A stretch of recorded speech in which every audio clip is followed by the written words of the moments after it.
So I'm doing a course at the moment with an artist in the States called Emily Jeffords. It's called Making Artwork. I absolutely love it.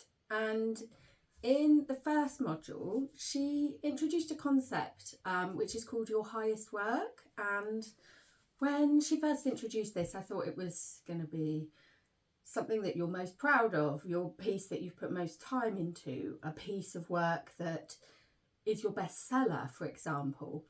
But actually, it goes a lot deeper than that. It's kind of, your highest work is kind of delving into the real soul of your business and what it's all about, or the soul of your artwork and what you're creating and what it's all about. So I've been mulling over this concept for quite a while now, and I haven't quite nailed what I think my highest work is, but I definitely kind of started percolating with this idea that it's to do with making jewellery, because yes, you know, I teach workshops and I love teaching, and that is at the moment my biggest income generator. But as she pointed out in a Q&A call we had, if I wasn't actually making jewellery, I wouldn't be able to teach the workshops. So, you know, everything kind of revolves around making jewellery. And then I started thinking, well, maybe it's to do with creating space for people to be able to be creative and express their creativity through making jewellery and making things that they're really proud of and that are beautiful, and having the chance to do things with their hands, which kind of, yeah, ties back to the workshops. But I started thinking, well, you know, if that is my highest work, then I need to be doing that for myself as well as for other people. It's important that I'm embodying what I'm trying to do for others.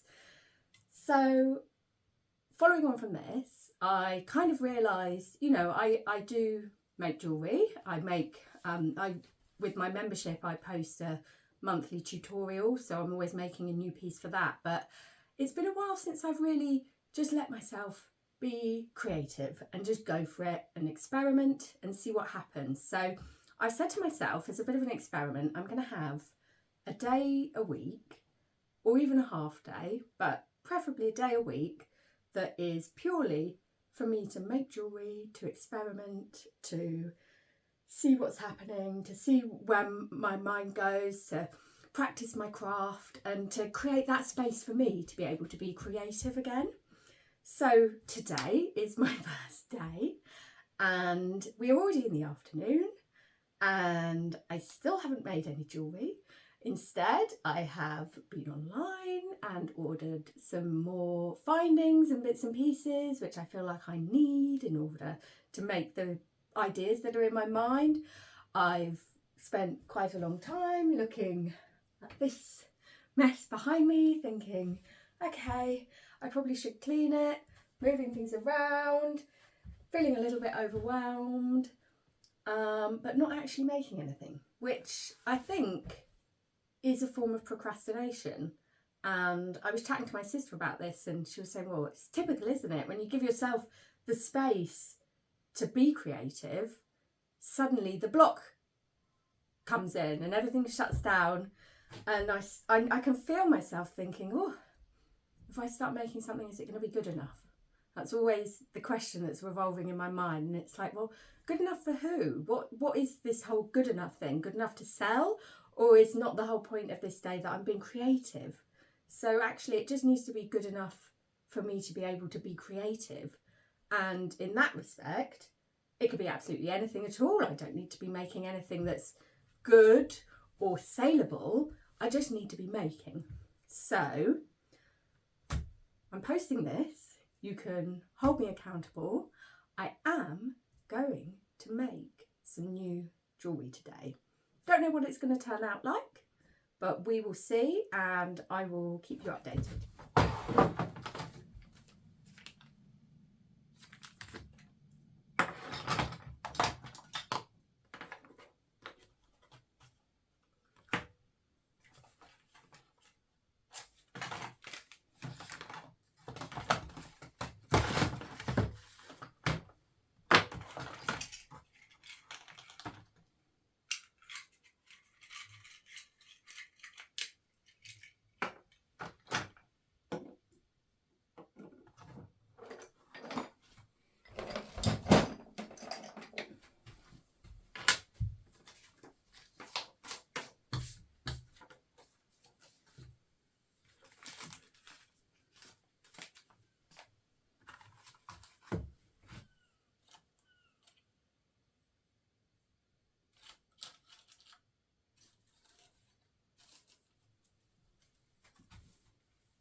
So I found this amazing little stamp, hopefully you can see it, that I found in a charity shop or a junk shop, gosh, years ago.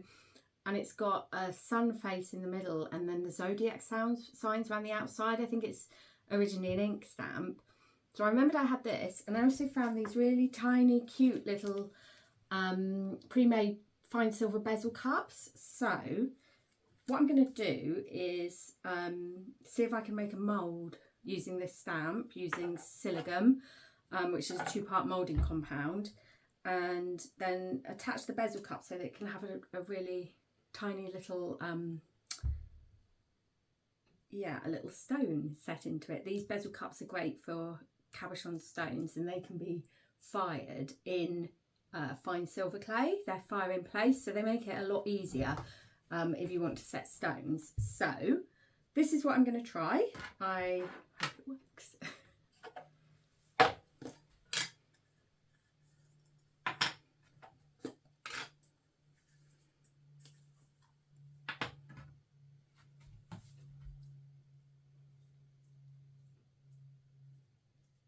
The first thing I'm doing is mixing the 2-part moulding compound so that I can make the mould from this. It does normally take pattern quite well, so I think this should work quite well. It's quite satisfying doing this. You just have to mix it enough to make sure that there's no marbling going through the putty. You don't want to do it for too long, because as soon as they start mixing, that's when the setting process starts, and just depending on the temperature of the room, it can take as little as 15 minutes. So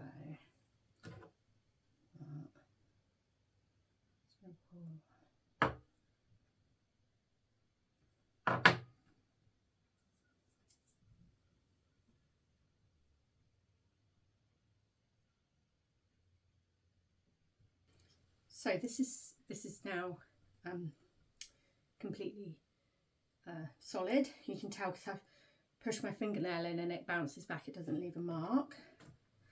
So you literally just pop the impression out, and that looks like it's worked really well.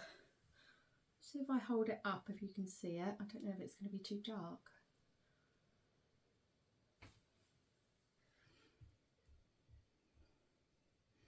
Very exciting. So the next step is to add silver clay. I've got one of these really handy pots. I got it from Metal Clay Limited. It's a UK supplier. I'll link them down below.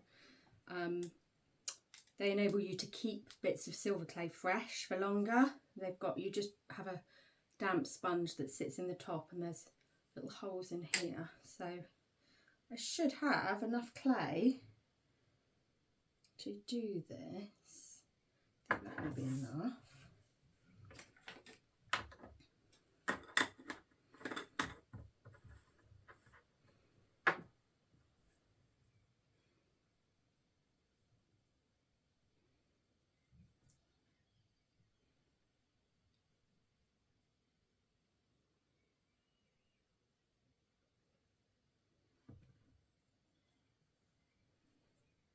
I might need a bit more actually.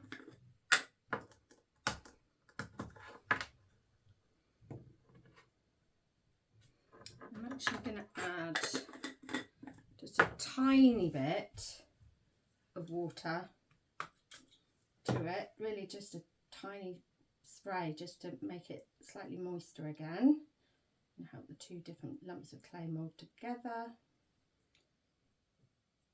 Right, I need some tissue.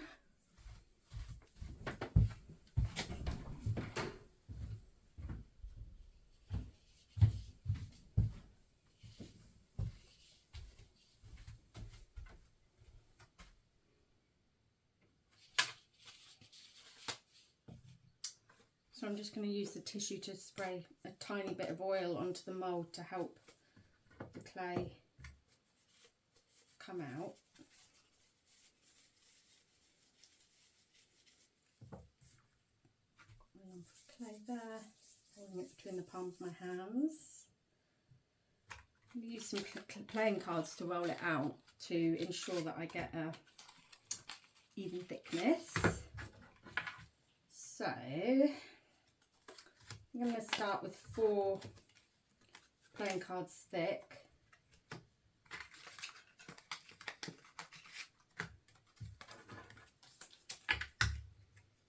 Right.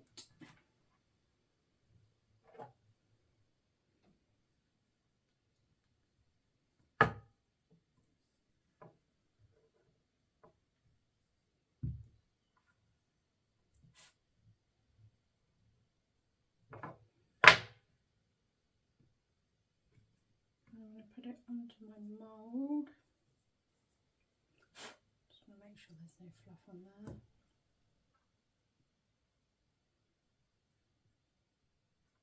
Oh. Right, start again. I'm actually going to do it a bit thicker. I'm going to do it 6 playing cards thick.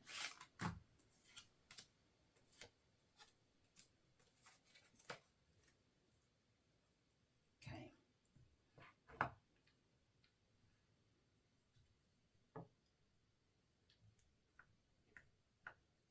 Hopefully this will be big enough.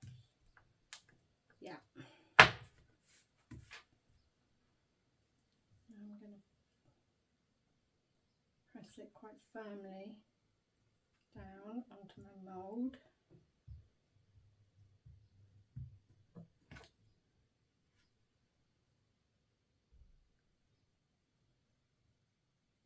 Right, and then it should pop out. Oh yes, looks great. I'm happy with that.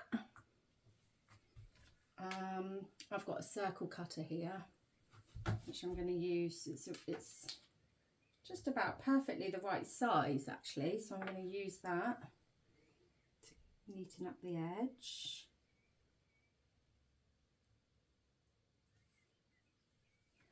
There we go.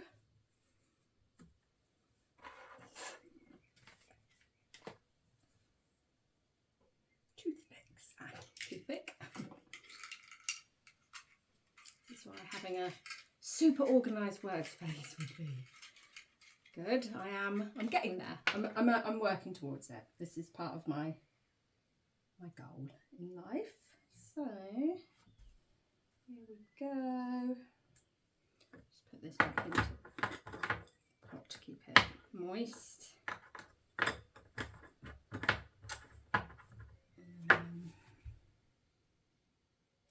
pop that out. Lovely. Now there's actually a little indent it was in the original stamp, which I think would work quite well for a jump ring hole. So I'm going to use the toothpick to just make the hole initially. I do also have a little drill bit which I can use once it's dry to ensure that it's wide enough for the jump rings, because silver clay, when you fire it, it shrinks by 10%. Right, so in the interest of experimentation, I just did a trial with the same mould, but doing it the other way round. So instead of using a mould, because the sun in the centre, which I think is really pretty and really makes this pattern, is not coming out very well when I make a mould. So I decided to do it the other way round and have a try at pressing this directly into the silver clay. And I actually think it's come out a lot better. So I'm going to remake them. And this is why I really love silver clay. You can literally take what you've made, as long as it's still a bit damp, you can take what you've made and swish it up and start again. So I'm just going to add again a tiny bit of water, just to make sure it's moist, and this helps to get rid of cracks. Rolling it firmly between the palms of my hand. I quite want it to look a bit like a kind of a talisman, so a bit rough around the edges. so I'm not going to use this cutter anymore, and I'm maybe going to make it a bit thicker, so it almost looks like, you know, a coin or something like that, like an ancient coin. Right, so I've got my silver clay there. I'm going to use these just as a bit of a guide. Actually, so it's 6 cards at the moment. I might make it 8, just to make sure I don't accidentally roll it down too thin. I'll take my roller. And I'm just going to very loosely roll it into a loose circle, which I want it to be a bit bigger than the actual mould, so that I can press it in. Yeah, so I'm just going to press it really firmly down onto the silver clay.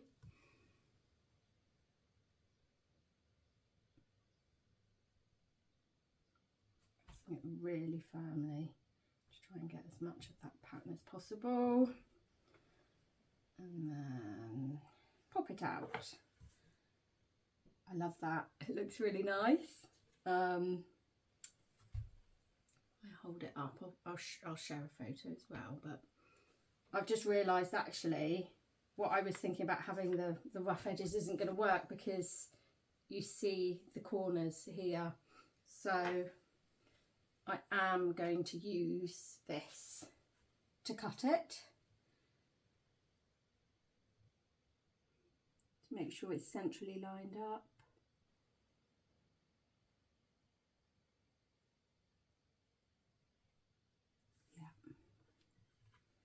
There we go. Take my toothpick.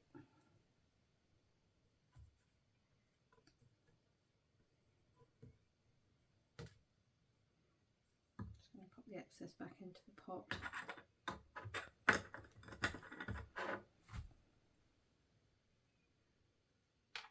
Oh, that looks lovely. It's quite a chunky talisman now.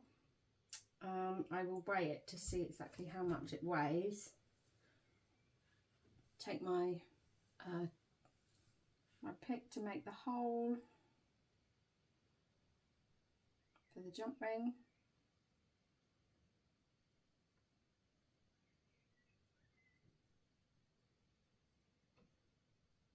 There we go, and the next step is drying.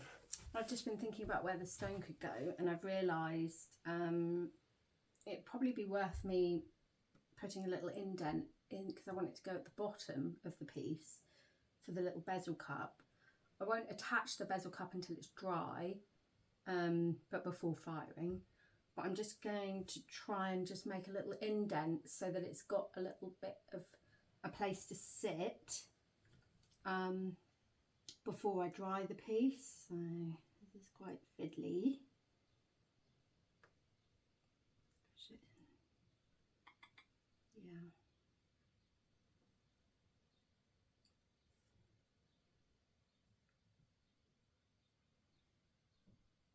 Yeah, I've made a little indent at the bottom for it to sit in, which will hopefully help it stick a bit more. So it's completely dry, and I've used this file around the edges to just neaten it up and make them a little bit more smooth and organic. I'm actually kind of having second thoughts about adding the bezel cup and the stone, because I don't know if it's necessary and if it's going to make it look a bit messy, but I've decided I'm going to go with it anyway and see what it's like, and yeah, think of it as an experiment. As you'll see, this is kind of quite indicative of how I work. I tend to get an idea, run with it, and work a bit intuitively. I don't generally plan things out on paper or anything like that. I store it all up in my head and make changes as I go.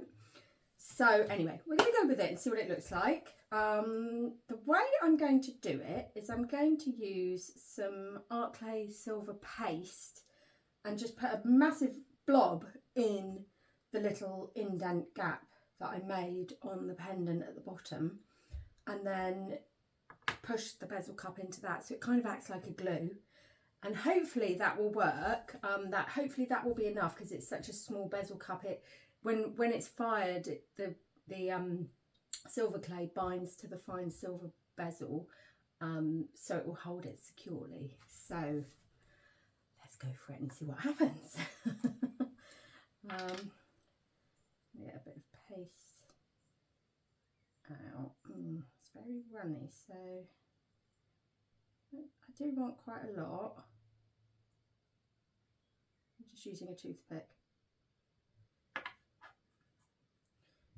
Just gonna blob it in that gap, basically. I can neaten it up once it's dried again. Okay.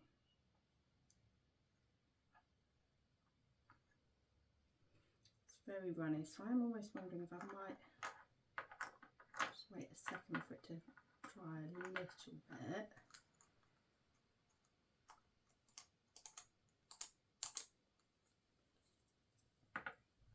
Okay, fiddly bit here. Just gonna press the bezel in.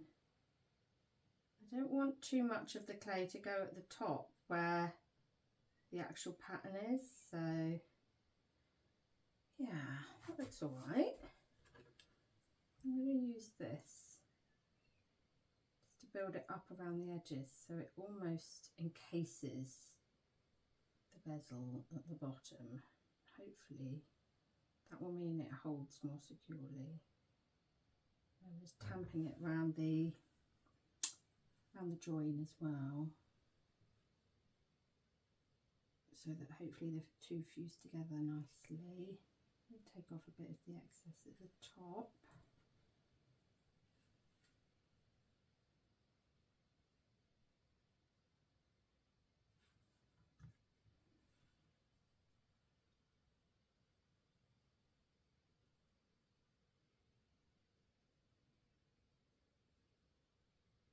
Okay.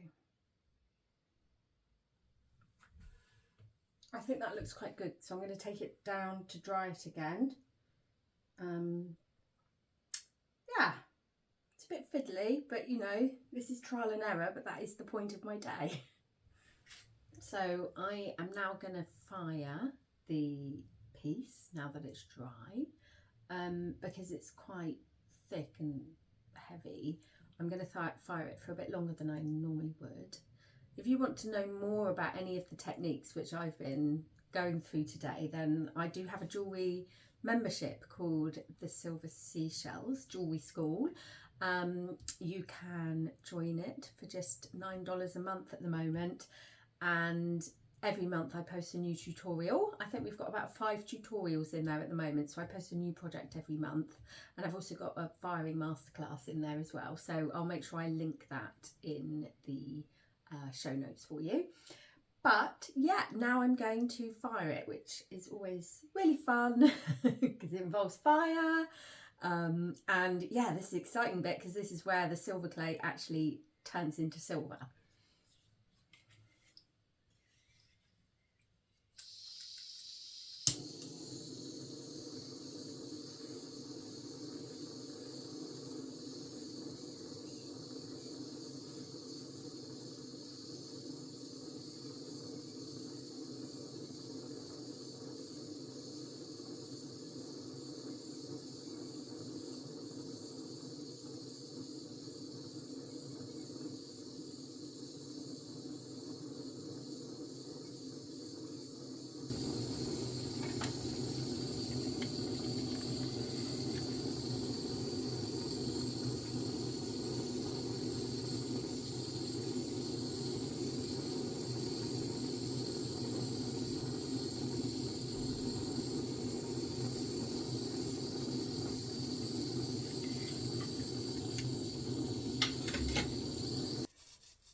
actually really happy with how it's come out. I do like it with the stone. I'm not happy with my stone setting, so I think if I'm going to do another one of these to sell, I definitely need to refine it. But I think it does actually really add to it.